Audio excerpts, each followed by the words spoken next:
Did you know that research from the Educational Records Bureau suggests that a student's ability to reason, to solve novel problems with logic, is often a better predictor of long-term academic success than their ability to memorize facts? Most school tests only measure what you know, but if your child is in a top-tier private school in the US or Canada, they are likely taking a test that measures how they think, and it is called the CTP 5. But here is the scary part for many NRI parents. So your child could be in the 99th percentile nationally, but only the 50th percentile on this test. Why? Because the competition isn't the average student, it's the smartest kids in the country. Hi, I'm Gurpreet from Wizdomi. So we specialize in one-on-one live tuition for K-12 and competitive exam preparation. Today, I am going to decode the Comprehensive Testing Program 5th edition. I'll explain the difference between verbal reasoning and vocabulary, how to read those confusing score reports, and why a stenine of 5 might actually be good news.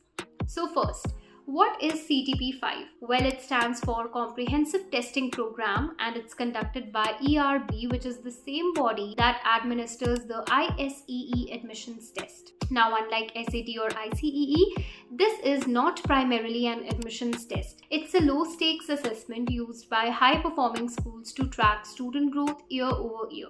It is a unique hybrid. It tests academic achievement, what they learned in class, and reasoning aptitude, that is their raw potential. It is the gold standard for independent schools in USA and select international schools in Canada and globally. Now, since it's a tracking tool, scores are valid for the current academic year. The CTP 5, I would say, is rigorous because it covers grade 1 through 12.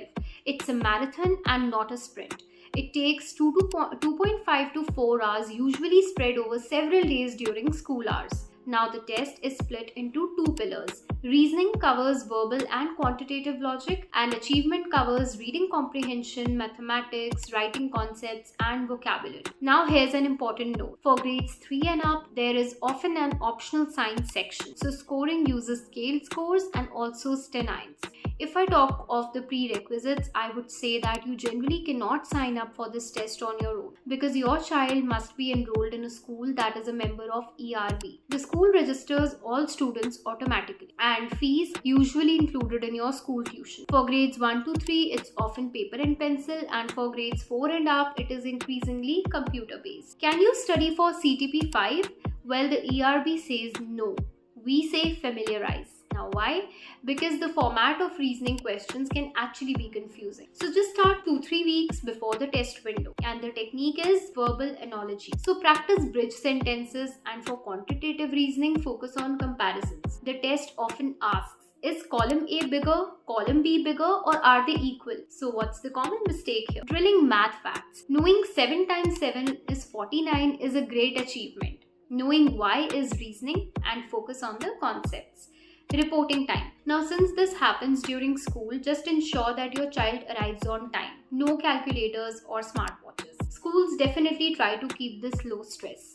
Now, this is the most important section. When you get the report, you will see two main columns: national norm and independent norm. And the shock, your child might be in the 99th percentile nationally, but 50th percentile independent. So do not panic. Being average in a group of geniuses is still exceptional. So you will also see a stenine score from 1 to 9. 4 to 6 is average, and that is good, I would say. 7 to 9 is above average. In the USA, the CTP 5 is ubiquitous in the private school sector. In Canada, while less common, top-tier private schools use it for internal benchmarking. Now let's answer the 5 common questions. Number 1. Does this test determine if my child moves to the next grade? No.